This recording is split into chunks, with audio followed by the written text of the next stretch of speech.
vamos a comenzar. Gracias a todos por conectarse. Bienvenidos desde Caelum. El día de hoy, continuando con la serie de charlas en torno al autismo, vamos a hablar de mitos y realidades en el trastorno del espectro autista. Este es un tema que estoy segura que es de gran interés para todos y, bueno, para hablar al respecto, el día de hoy tenemos a dos invitados. David Chicalote Castillo, él es doctor en biología molecular y, bueno, él va a llevar parte de la charla. Gracias, David, bienvenido. Gracias, doctora Yari. Muchas gracias por estar aquí con ustedes. Y Carlos Chicalote Castillo, al doctor, bueno, pues ya lo conocen, ha dado webinars en otro momento, además es el director de Caelum, él es psiquiatra infantil, y bueno, va a llevar la charla junto con David. Sin más preámbulo, adelante y pues gracias por la plática. Muchas gracias, doctora Yariela. Pues es un gusto para nosotros, para todo el equipo de Caelum Neurocenter que nos acompañen esta tarde para hablar de un tema muy importante que es acerca de la alimentación en el espectro autista. Bueno, como todos ustedes saben, el trastorno del espectro autista tiene alteraciones sensoriales, o sea, una de las características es las conductas que pueden ser repetitivas o restrictivas, y esto tiene que ver también con la alimentación. Entonces es muy común que muchos niños que tienen el trastorno del espectro autista pues tengan selectividad de los alimentos, ya sea por la textura, por el color, por infinidad de situaciones. Entonces, durante nuestra experiencia aquí en el centro, pues esa ha sido siempre una pregunta acerca de qué tan importante es la alimentación en el trastorno del espectro autista. Como ustedes bien saben, durante muchos años se habló de una dieta libre de gluten y caseína como el tratamiento principal para los trastornos del espectro autista. Después de muchos estudios y revisiones de más de 10 años, pues al final se observó que existía una pequeña correlación entre la dieta como un tratamiento eficaz, ¿no? En algunos estudios sí llegó a mejorar algunas habilidades sociales en las pruebas que se hacía, y en otros estudios también de comunicación. Sin embargo, los estudios son controversiales en el sentido que no se replican en todas las poblaciones ni en todos los síntomas del espectro autista. Es por esto que hicimos este webinar y creemos que es de suma importancia porque vamos a aclarar muchas dudas acerca de los mitos y las realidades en lo que se refiere a la alimentación en el espectro autista. Yo solamente ahorita para empezar la ponencia de David, les quiero comentar acerca de cuándo consideramos como un tratamiento sobre el autismo. ¿Por qué se habla de tratamiento acerca del autismo? ¿Qué características tiene que tener? Una es aquel que es fisiológicamente posible y probable. O sea que existen estudios de fisiología que nos muestran claramente que hay una relación entre los síntomas y algún proceso celular o molecular asociado al autismo. Otra, que estos cambios sean demostrables, ¿no? Estos cambios químicos. Entonces, se buscan marcadores biológicos en la orina o en la sangre de estos metabolitos de algunas proteínas o elementos asociados al metabolismo. El punto número 3 es que una vez que se ha removido o que se cambia o se suministra esta sustancia o compuesto, tiene que haber alguna mejoría en los síntomas del espectro autista.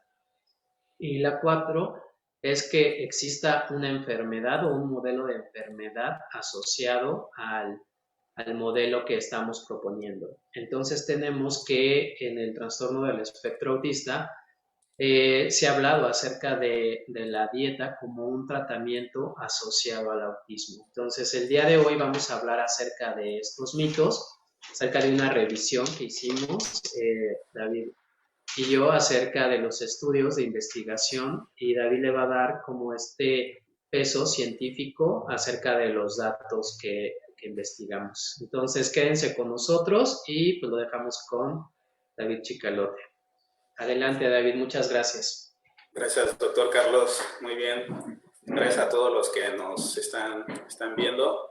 Pues sí, efectivamente, les voy a hablar sobre lo que hay detrás de estos mitos desde una base académica y científica que ha sido demostrado.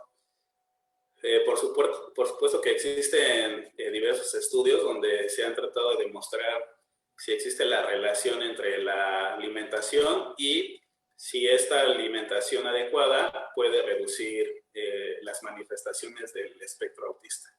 Pero como mencionó el doctor Carlos, pues a la hora de la evaluación clínica, pues esto es muy difícil de observar, ¿no? Entonces vamos a dar pie a nuestra presentación. Voy a empezar a compartir pantalla para dar inicio a la presentación.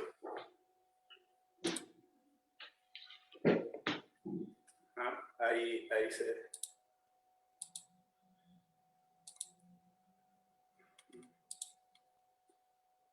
Ok, ahí logran ver en primer plano la pantalla.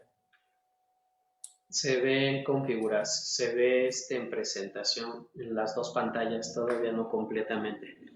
Ok.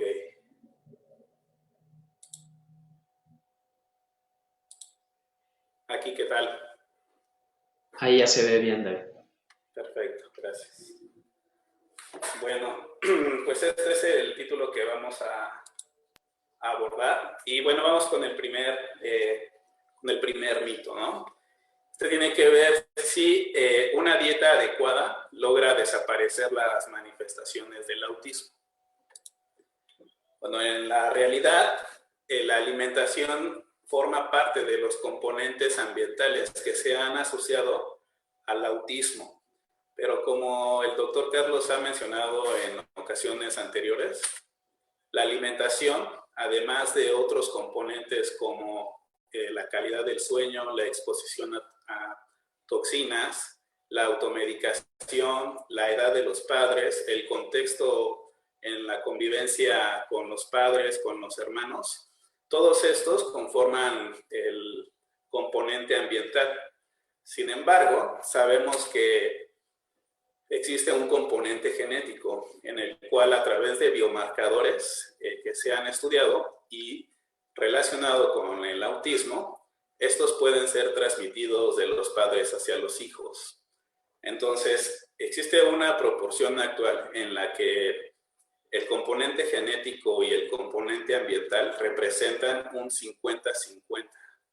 Es decir, si existe una predisposición genética por la presencia de biomarcadores, un factor ambiental, en este caso como la alimentación, buena o mala, puede ser crucial para exacerbar o incrementar las manifestaciones del padecimiento.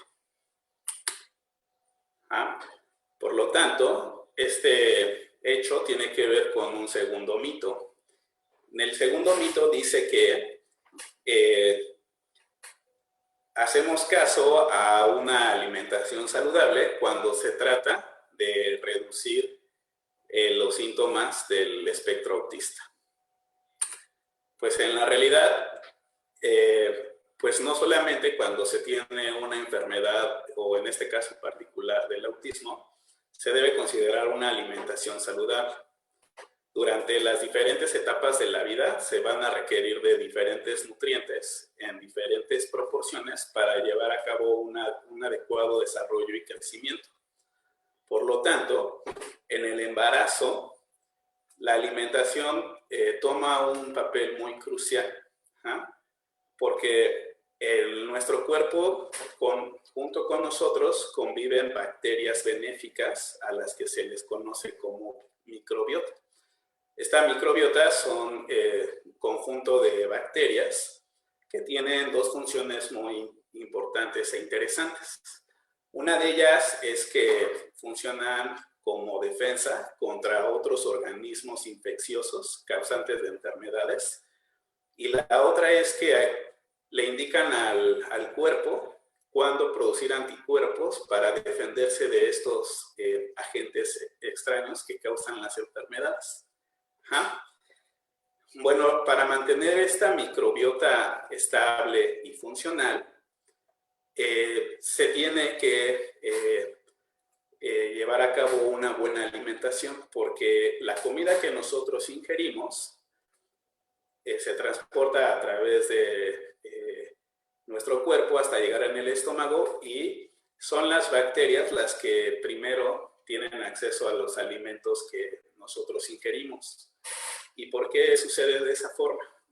Bueno, nosotros los seres humanos nos faltan algunos mecanismos metabólicos para sacar el máximo provecho a todos los alimentos. Esto de forma evolutiva ha ido desarrollando una convivencia mutua en la que el ser humano junto con las bacterias sacan un provecho mutuo. Es decir, nosotros al ingerir comida alimentamos a estas bacterias y ellas nos ayudan a digerir y a separar en pequeños elementos los elementos nutricionales que necesitan las células de nuestro cuerpo para desarrollarse.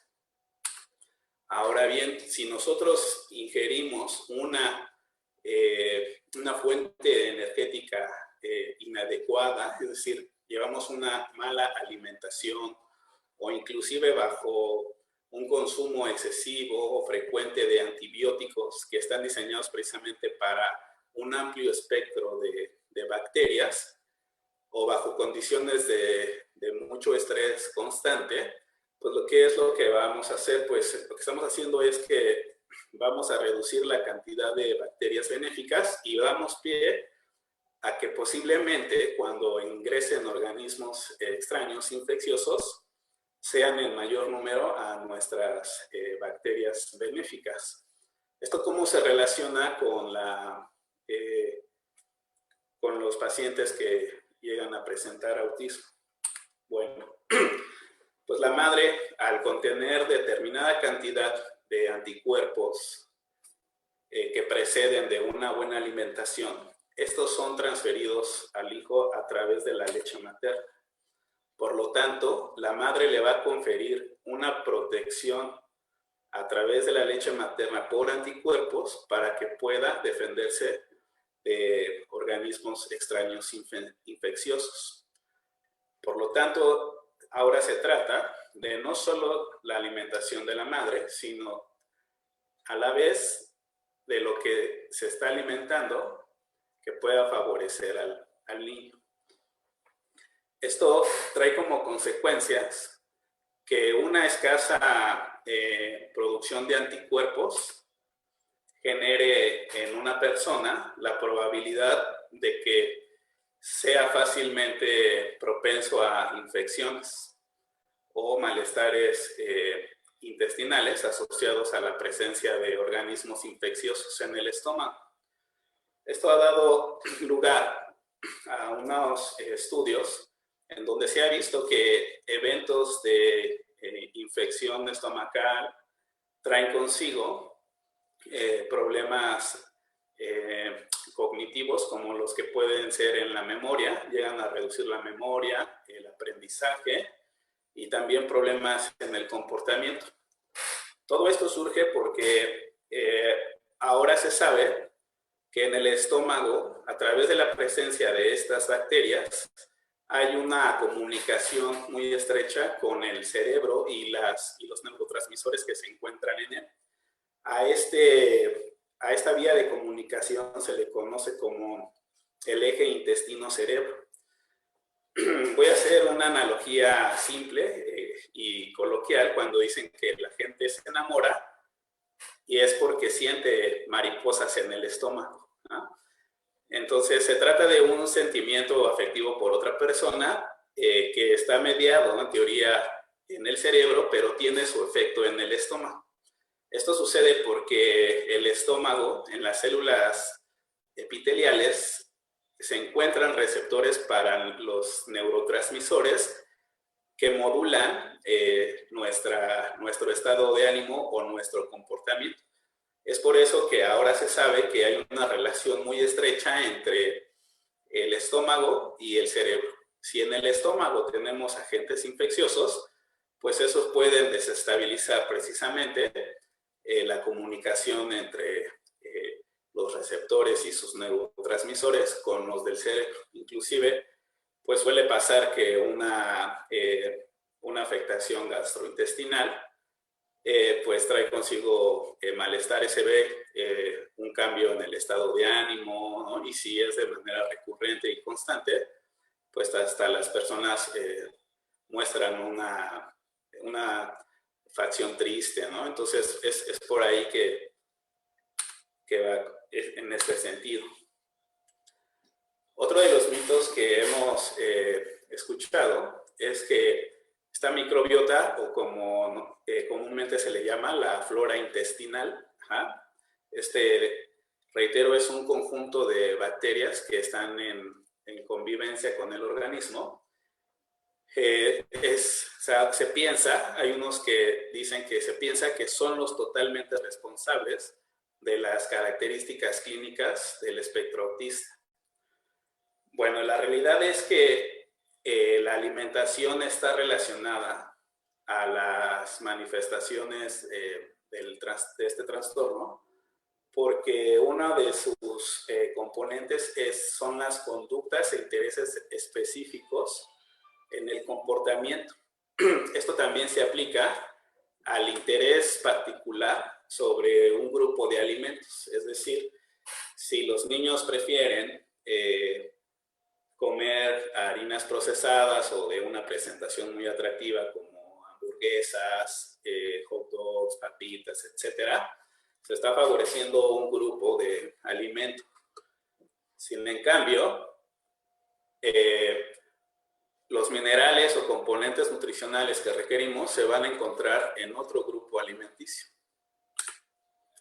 Esto ha dado pie a que los estudios mencionan que el 70% de los niños con el trastorno del espectro autista informan tener antecedentes de problemas gastrointestinales. También así, estas complicaciones pues traen consigo una mala absorción de los nutrientes, un sobrecrecimiento microbiano patógeno, lo que les había comentado, que cambia la proporción entre las bacterias benéficas y los agentes infecciosos, y cambia la permeabilidad intestinal anormal. Este concepto de permeabilidad intestinal se refiere a lo que estamos viendo en la imagen, en donde está el epitelio intestinal, las células, y se ve cómo ese patógeno verde supera la barrera del epitelio intestinal y puede llegar a torrente sanguíneo. En ese momento, las células del sistema inmunológico están dedicadas a contrarrestar, digamos, ese ataque. Como mencionamos, si la persona no tiene los suficientes anticuerpos, pues esto conlleva a una enfermedad o a un padecimiento. Ahora bien, pero ¿cuál es la evidencia que existe sobre estas conductas selectivas en la alimentación? Bueno, en un estudio que se realizó en la India en el 2007, hicieron dos grupos en el cual uno de ellos eran niños que presentaban el trastorno del espectro autista con otro grupo de niños que comúnmente se les conoce como niños con desarrollo neurotípico, en el cual analizaron problemas de alimentación y se dieron cuenta que efectivamente las personas que presentan este padecimiento está relacionado con los problemas de alimentación y con los problemas gastrointestinales. También se observó que hay preferencia por el grupo de alimentos entre ambos grupos de niños.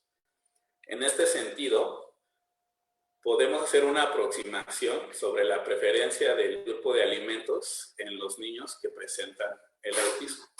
En primer lugar, estos niños pueden preferir las pastas o el pan. En segundo lugar, los lácteos.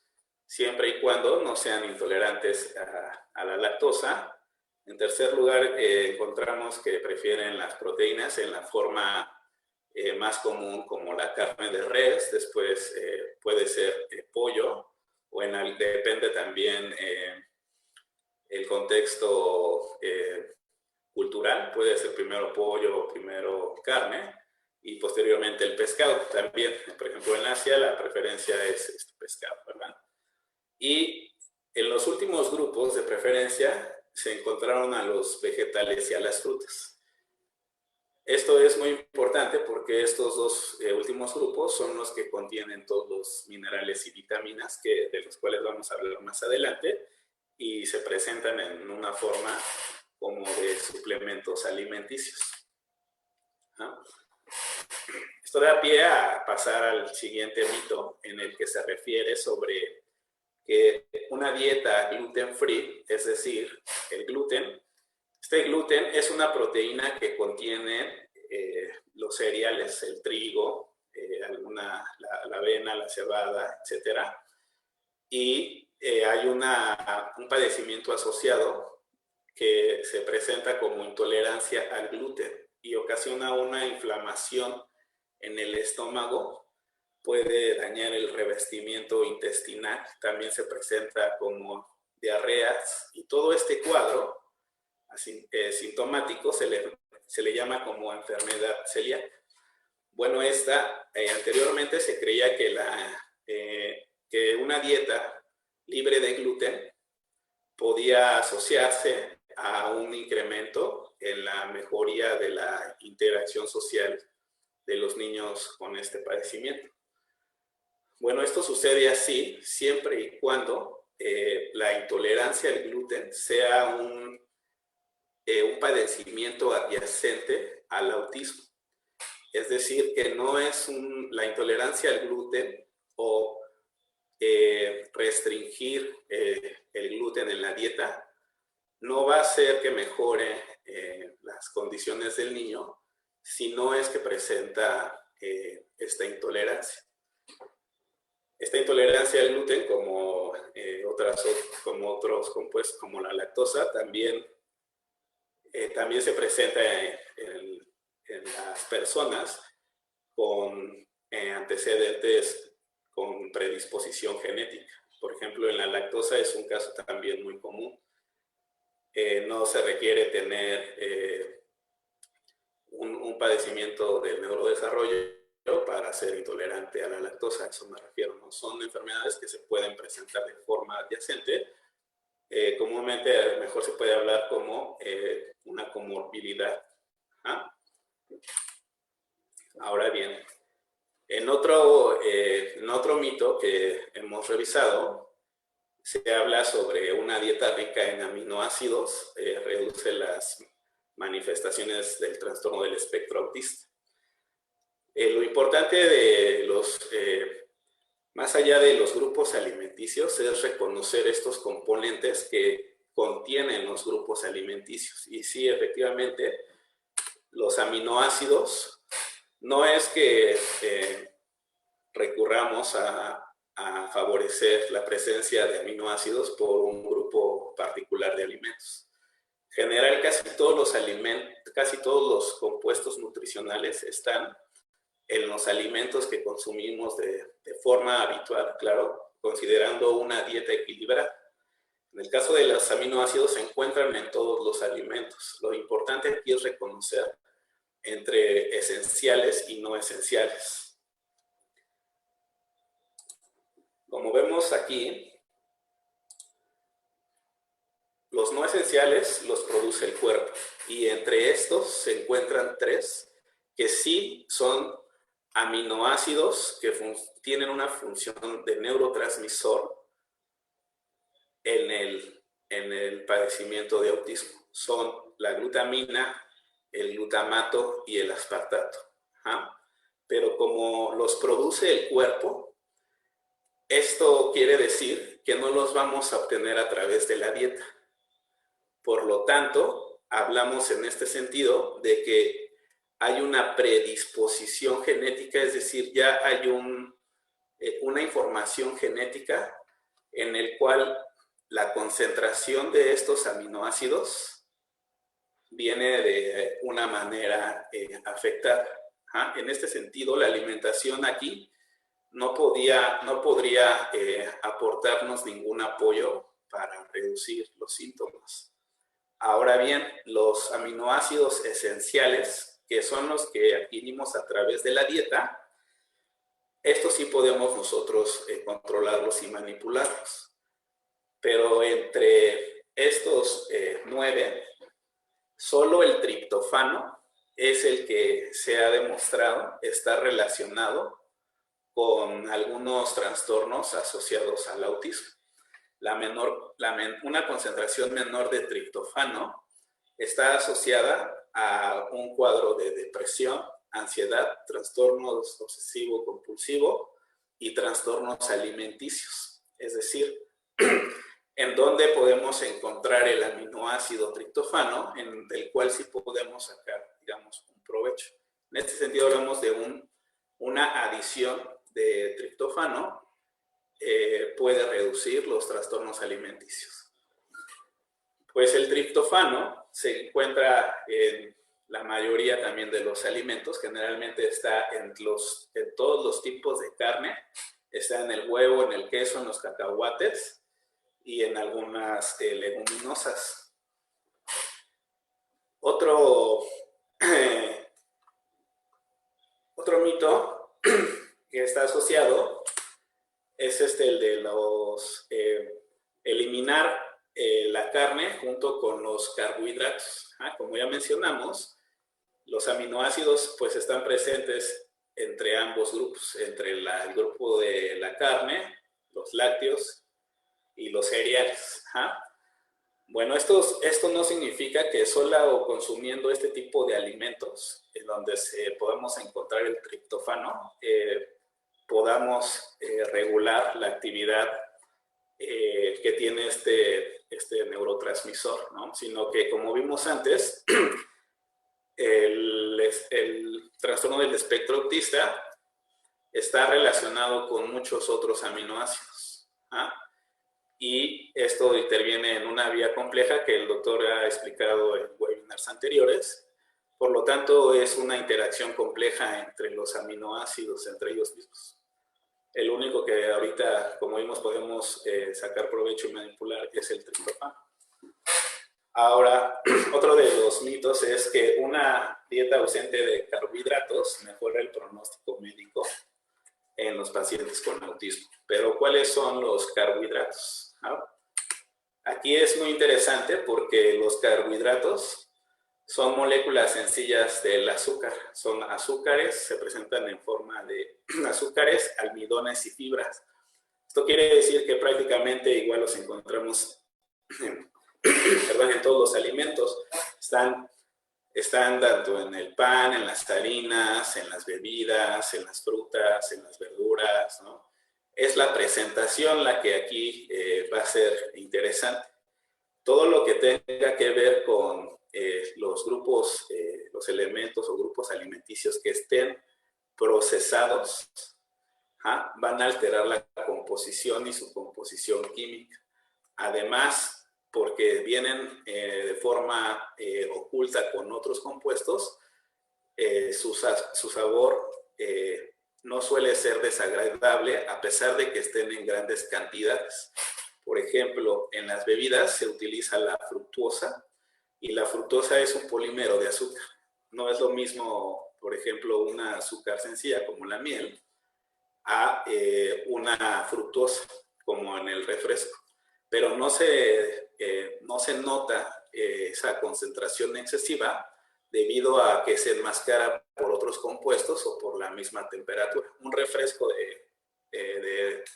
de Coca-Cola, etcétera, puede mejorar su sabor con la temperatura. Así pasa con los azúcares. La temperatura disminuye el exceso en el sabor.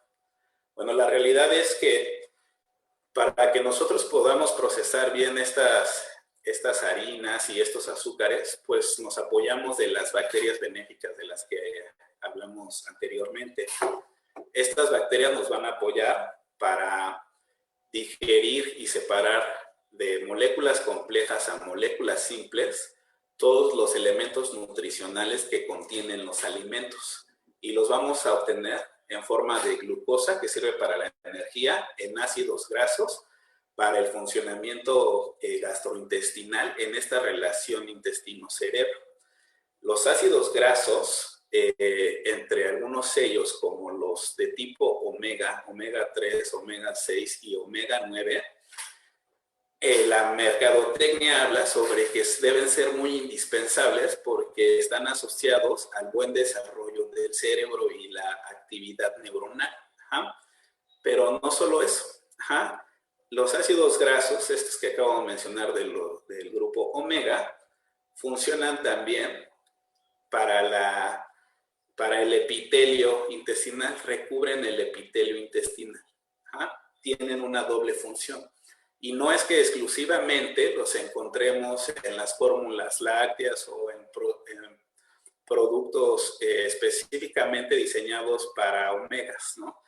Los omegas pertenecen al grupo de las grasas y aceites. ¿Y dónde, en una dieta, en dónde encontramos a los omegas? Pues los omegas son estas grasitas, estos aceites que todos los animales poseen. Por ejemplo, los pescados, cuando los peces están en un ambiente sumamente frío, la grasa sirve como un aislante para no dejar pasar el frío externo hacia el interior y que se congele el cuerpo. Por eso el pescado en regiones de Asia, que suele haber mucho frío, es rico en omegas. Entonces, todos se les conoce como pescados de carne morena. Todos los pescados de carne morena van a tener una alta concentración de aceites, esta grasita que forma como un aislante. Lo vemos también en el atún. La carne también, pues toda la carne que comemos, la carne de res también tiene grasa, ¿no? Entonces ahí vienen contenidos también los omegas. También es la presentación, lo que les digo. Por ejemplo, mucho se habla sobre la grasa de pato, ¿no? No es tan común en México, en Europa es muy común, pero se habla sobre la grasa de pato que le da un sabor muy especial y lo distingue de otro tipo de carnes, ¿no? Bueno, es lo mismo. El pato, al tratarse de un hábitat en el cual se encuentra, por ejemplo, allá en Europa los lagos son muy fríos, pues el pato siempre está nadando en el lago frío, pues necesita generar una capa aislante. Esa capa aislante está hecha de esa grasa, de ese aceite, y esos son los omegas, ¿no? Entonces, aquí vuelvo a insistir, los alimentos que consumimos de manera habitual en una dieta equilibrada pueden ser suficientes para obtener todos los nutrimentos esenciales. Ahora dice el siguiente mito: los suplementos alimenticios son un tratamiento alternativo en el autismo. Esto se debe a, como lo que mencionó el doctor Carlos, que algunas personas con pues algún familiar que presenta este padecimiento del trastorno del espectro autista se desapega de la terapia o de un tratamiento bajo un esquema farmacológico y se adhieren a un tratamiento exclusivamente basado en una dieta. Esto tiene su contraparte en la realidad, porque como lo acabamos de mencionar, los diferentes grupos alimenticios tienen los elementos nutricionales que se requieren para el crecimiento y el desarrollo y neurodesarrollo. Lo que sí es interesante es sobre las vitaminas. Entonces, hay determinadas vitaminas que sí se han encontrado asociadas al padecimiento de autismo. ¿Pero de qué forma? Bueno, en otro estudio que se realizó en el 2017, pusieron también a 2 grupos de niños, en el cual unos presentaban la condición de autismo y otros como les había mencionado, se suele nombrar como neurotípicos, evaluaron la concentración de diferentes vitaminas presentes en el plasma. Como se observa, en su mayoría todas las vitaminas analizadas como tiamina, riboflavina, niacina, vitamina B12, A y C, se encuentran en mayor porcentaje en los niños con el padecimiento de autismo, a diferencia de los niños que no presentan esta condición. Y en particular, la tiamina, la vitamina C, que es muy popular para evitar los resfriados, y esta vitamina pues está en las fresas, guayabas, naranjas, todos los cítricos, y el cobre, que es un cofactor en las funciones celulares, son los que se encontraron con mayor diferencia entre ambos grupos de niños. ¿Ah? Pero lo que nos están diciendo estos datos es sumamente interesante, porque nos están diciendo que en el plasma de este grupo de niños tiene mayor concentración de vitaminas con los niños neurotípicos, llamados así. Esto quiere decir que no se requiere implementar o incrementar la concentración de vitaminas, porque ya de forma intrínseca se encuentran aumentadas. ¿Esto por qué sucede así?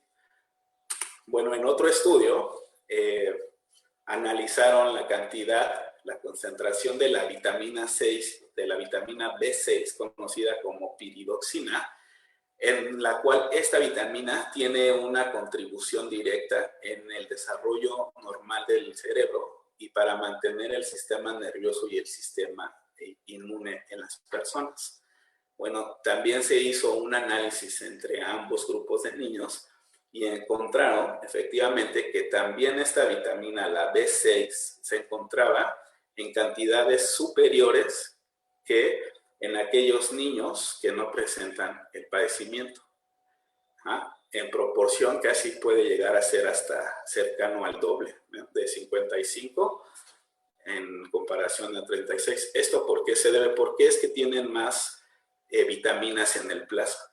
Bueno, se dieron cuenta que la presencia de un aumento de vitaminas o de estos compuestos de vitaminas en la sangre se debe a que en los niños que presentan este padecimiento existe pocas enzimas que se encargan de degradar estas vitaminas, como lo que habíamos estado hablando. Existe una maquinaria celular en la cual se van a procesar los alimentos y los compuestos para llevarlos a sus formas más simples y que puedan entrar a la célula y cumplir con su función. Bueno, a esta maquinaria en donde se procesan los alimentos se le conoce como un complejo enzimático, es decir, debe haber una enzima que degrada lo que se le conoce como un sustrato, el alimento. Al ver en proporción muy baja, hay un desequilibrio. En ese sentido, como lo que vemos en la gráfica,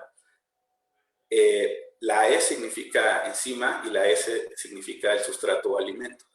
Quiere decir que en los niños que presentan el padecimiento o la condición de autismo, tienen muy poca enzima, es decir, muy poca maquinaria para digerir o metabolizar las vitaminas. De forma análoga, voy a hacer un ejemplo, de forma análoga, supongamos que tenemos solo para hacer tortillas, ¿no? Para hacer tortillas requerimos de una máquina y de costales de masa. Entonces, solo con una máquina podemos hacer determinado número de tortillas, pero tenemos los costales de masa acumulados. Es decir, en un día nos llegan a nosotros 50 costales de masa que tenemos que hacer pasar por esa maquinita para producir las tortillas. Bueno, cuando la maquinaria es poca, solo existe una máquina.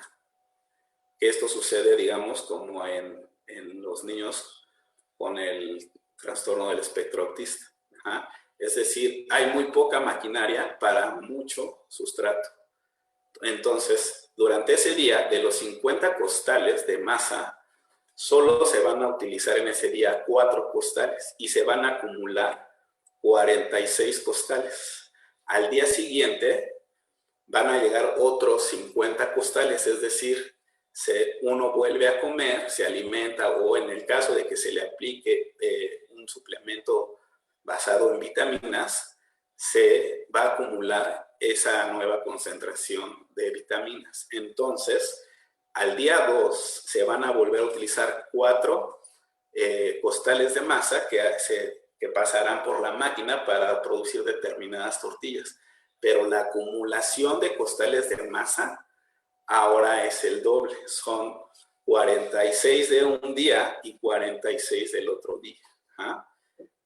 Esto quiere decir que a diferencia de las personas que tienen la maquinaria necesaria para la cantidad de sustratos, es decir, ellos pueden manejar, ellos pueden tener, en vez de una máquina para hacer tortillas, pueden tener 2 o hasta 3 o hasta 4 máquinas. Entonces, van a poder procesar más costales de masa y evitar la acumulación. ¿Esto qué significa? Significa que las vitaminas en exceso también tienen un efecto contraproducente y pueden llegar a ser tóxicas. Por eso, algunas veces no se recomienda la ingesta constante o recurrente de suplementos alimenticios que estén conformados en vitaminas. Muchas personas tienen como preferencia por vitaminas porque creen que hacen milagros, ¿no? Como vimos ahorita, tiene que ver con un complejo enzimático que también hay predisposición en las personas. Algunas personas degradan mejor ciertas vitaminas, otras personas degradan menos o con mayor velocidad esas vitaminas. Y bueno, entonces ya para concluir, bajo todas estas revisiones que hemos realizado, la OMS, tanto la OMS como la UNICEF y otras fundaciones internacionales que se dedican al estudio del espectro autista, como AutisPix en Estados Unidos, no reconocen de manera válida alguna dieta en la cual existan alimentos específicos como en el tratamiento del autismo. Como lo mencionamos, y lo mencionó también el doctor al principio, existe controversia todavía entre buenos resultados y resultados no tan óptimos, ¿no? Esto tiene que ver también por el contexto cultural y la ancestría que tiene cada persona. Como se trata de, como sabemos, una persona reacciona de manera diferente a condiciones diferentes. Esto es lo que hace complicado estandarizar que una dieta funcione para un grupo de personas que puedan presentar el trastorno del espectro autista, ¿no? Y que esta misma dieta no funcione en otro. Eso es como lo que se está queriendo ahorita, lo que se está investigando y tratar de desmitificar estas ideas. Bueno, otra de las conclusiones es que los niños que presentan este padecimiento también suelen tener problemas o complicaciones gastrointestinales debido a la restricción de algunos grupos de alimentos. Aquí lo importante es identificar, tanto como padre, si estamos haciendo mayor caso a un grupo o si estamos prefiriendo algún grupo y estamos restringiendo otro. Acuérdense que lo que vimos aquí fue una dieta equilibrada, pues tiene ventajas sobre mantener una microbiota, una buena relación con la microbiota para que nos ayude a digerir y nos ayude como una defensa contra agentes infecciosos. Y pues yo aquí en la parte de los suplementos alimenticios sí tendría mucho cuidado porque lo que acabamos de ver es que se tenía la idea de que se administraran suplementos alimenticios o basados en vitaminas, pero ahora se sabe que pueden resultar hasta contraproducentes, ¿no? Lo que yo podría mencionar aquí es que, como lo ha hablado el doctor Carlos, existen marcadores genéticos para el autismo, pero hoy en día también existen marcadores genéticos para ver qué tipo de alimentos se puede procesar una persona. También hay genes y enzimas que pueden ser estudiadas para ver si se procesa bien y se aprovecha bien el alimento. A esto yo le llamaría un tratamiento integral fármaco-nutricional. Bueno, hasta aquí la presentación. Y doctor. Gracias, David. El tema muy interesante, la presentación con muchos datos de interés. Ya habrá oportunidad para quien quiera volverla a escuchar, se queda grabada en nuestra página. Y bueno, voy a continuar con las preguntas, son varias, tenemos ya poco tiempo, entonces, pues, si me responden de forma breve para dar cabida a todas las preguntas. Voy a comenzar. Ustedes deciden quién va contestando. Por aquí nos preguntan, ¿qué tan cierto es que los probióticos ayudan de manera significativa a los niños con trastorno del espectro autista? Adelante, doctor. Ok, gracias, doctora. Bueno, se ha visto que sí, los probióticos ayudan precisamente en esta proporción entre las bacterias buenas y las bacterias malas, o sea que exista un equilibrio. Aunque los probióticos no solamente son sintéticos a través de vitaminas, el mejor probiótico que existe es el plátano. Ese es muy económico y muy frecuente, y el yogur, ese sí tiene que venir ahí con probióticos, ya lo venden comercialmente. Ok, David, ¿qué tan verdadero es que los aceites omega sirven para mejorar la conducta de las personas con autismo? Ok, bien, doctora. Bueno, pues, como había comentado anteriormente, los aceites omegas, pues en realidad no es un grupo exclusivo de difícil acceso, ¿no? Entonces, participan en la formación de las estructuras celulares, en las membranas específicamente de las células, para mantener contenidos estos mecanismos celulares que se van a llevar. En el cerebro, las grasas, acuérdense que son grasas o aceites. En el cerebro se llevan a cabo procesos de comunicación.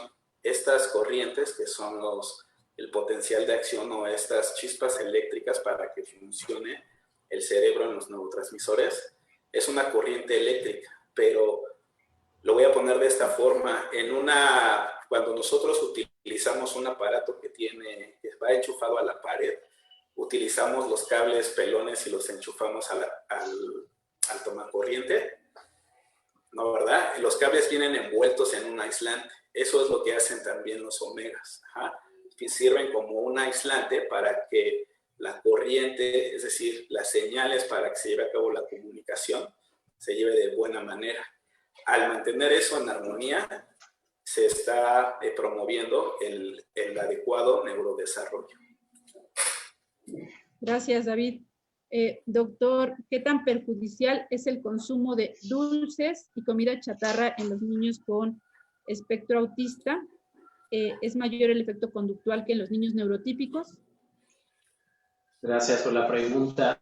Excelente pregunta. Fíjate que el hecho de, como lo dijo David, ¿no? Los alimentos sintéticos están condimentados de azúcares no naturales. Obviamente esto van a disfrazar, pues digamos que a través del sabor, pues algo que puede ser tóxico. Entonces se ha visto estudios que niños que se alimentan con puros carbohidratos refinados, llámese refresco, harinas procesadas, tienden a tener problemas conductuales. Esto es porque afectan este balance que hablamos entre el epitelio intestinal, hacen intestino permeable, o sea que permiten la entrada de bacterias que son tóxicas o que tienen agentes tóxicos al torrente sanguíneo. Y se ha visto un mecanismo asociado también a la adicción con el consumo de este tipo de azúcares. Es por eso que en las leyendas de los alimentos ponen como esta precaución, que los alimentos no deben de ser consumidos por los niños. Sin embargo, bueno, aquí me gustaría agregar parte de lo que comentaba David, es que pues ningún exceso es adecuado y la dieta en la que se restringen completamente los carbohidratos tampoco es útil para ningún niño. Los carbohidratos son fuente de energía necesaria, bueno, y los carbohidratos, como nos comentaba David, se convierten en grasas necesarias para nuestro cerebro. Otra pregunta que me parece muy interesante, ya la habías comentado, David, pero creo que vale la pena reiterar. ¿Existe correlación en mantener una alimentación libre de gluten para favorecer conductas en los pequeños con trastorno del espectro autista? Ok, gracias, doctora. Bueno, pues se creía que en la condición de autismo, quitar el consumo de harinas, cereales, por la presencia del gluten, iba a mejorar la condición de las personas. Ahora se sabe que la intolerancia al gluten provoca una enfermedad llamada celíaca. Esta enfermedad se manifiesta como malestares gastrointestinales que se pueden confundir con algunos síntomas cuando los niños que presentan autismo, debido a la alimentación selectiva, también pueden presentar problemas gastrointestinales. Sin embargo, solo la intolerancia al gluten que se desarrolle como una enfermedad celíaca puede estar presente como enfermedad adyacente al autismo, más no vienen en conjunto. ¿Sale? Gracias, doctor Carlos. Es cierto que el hipoclorito de sodio disminuye los síntomas de autismo. Esta pregunta me parece sumamente importante de aclarar porque pues es parte de los mitos. Bueno, pues han surgido mitos a través del tratamiento del autismo desde hace décadas, ¿no? Uno de los mitos más importantes era hace 20 años que las megadosis de vitamina B podrían revertir los síntomas de autismo, ¿no? Como acaba de mencionar David, pues ahora se sabe que estas megadosis para algunas personas pues incluso pueden ser perjudiciales, ¿no? Como pueden causar rash. Yo he visto niños intoxicados por este tipo de tratamientos con vitaminas. Entonces las vitaminas no son inocuas, incluso algunas personas que son alérgicas a ciertos alimentos pues también pueden presentar reacciones severas alérgicas, ¿no? Entonces aquí por eso hablamos como de la medicina de precisión, pero regresando al punto del hipoclorito de sodio, no hay nada al respecto, o sea, realmente son pues no hay estudios, incluso yo creo que más bien sería como una iatrogenia, o sea, en el sentido de que pueden causar efectos tóxicos, como ya lo mencionó David, el acumular sustancias en el organismo, pues es lo que provoca todo este efecto de neurotoxicidad, ¿no? Entonces vemos que algunas personas tienden a acumular proteínas o en la enfermedad celíaca o de manera intrínseca, pero el hecho de estar introduciendo este tipo de elementos químicos que no conocemos cómo es su respuesta en el organismo ni cómo se metabolizan son un riesgo para la salud más que un beneficio. Yo no he visto ningún tratamiento de una persona con este tratamiento que funcione o que esté al alcance, ¿no? Yo recomendaría que no se siga y regularlo. Gracias, doctor. Nos preguntan si existe algún material impreso fácil de entender para padres de familia que no son profesionistas, que les ayude a cuidar la alimentación de sus hijos con autismo. En Caelum tenemos material, les podemos compartir. Si nos escriben su correo, les hacemos llegar el material a través del correo, con mucho gusto lo podemos compartir. Ya casi para finalizar las preguntas, doctor Carlos, estos hallazgos comentados también son situaciones a correlacionar con pacientes con TDA. Sí, obviamente, como habíamos comentado en otros webinars, hay ciertos genes que están compartidos entre el trastorno del espectro autista y el trastorno de déficit de atención y hiperactividad. Entonces, muchos hermanos pueden ser que compartan uno u otro diagnóstico, ¿no? Incluso hermanos que son gemelos idénticos.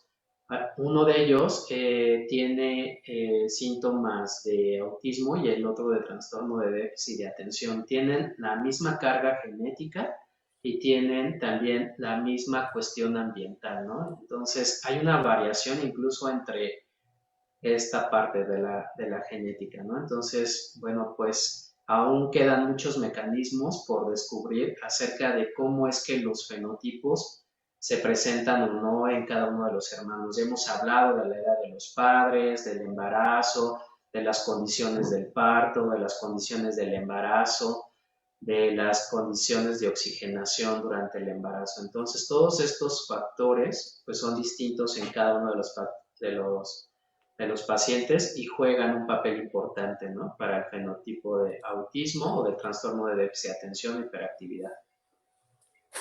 Muchas gracias. Este comentario que acabas de hacer tiene relación con otro comentario que nos hacen en el chat.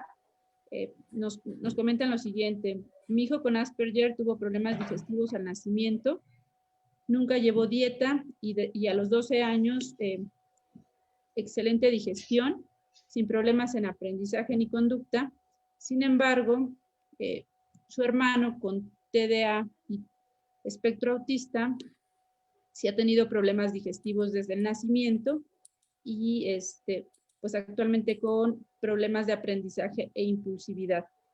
Pero además de las dos condiciones anteriores, tiene diabetes. Entonces, desde luego que este es un factor agregado importante hablando de síntomas digestivos. Claro. Bueno, si me permites agregar, doctora, actualmente ya hay pruebas genéticas para determinar a qué alimentos somos más propensos, ¿no? A tener algún efecto tóxico, ¿no? O benéfico, que puede ser lo contrario, ¿no? Entonces resulta que cuando hacemos un estudio personalizado de nuestro metabolismo sobre los alimentos, podemos saber qué grupo de alimentos podemos absorber o metabolizar con mayor facilidad y cuáles no.